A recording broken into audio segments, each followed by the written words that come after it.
আসসালামু আলাইকুম। গ্রাম বাংলা ছবিতে সবাইকে স্বাগতম। 6 মাস থেকে 5 বছরের সকল শিশুকে পোলিও খাওয়ানোর দায়িত্বটা আমার উপরেই পড়ছে। তো আমি বাচ্চাদেরকে পোলিও খাওয়াইতেছি।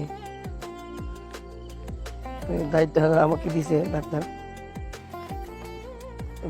অনেক বাচ্চা আসছে পোলিও খাওয়ার জন্য।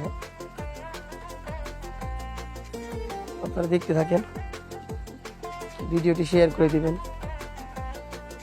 লাইক করেন, কমেন্ট করেন। সকলে ভালো থাকবেন, ভিডিওটা দেখেন।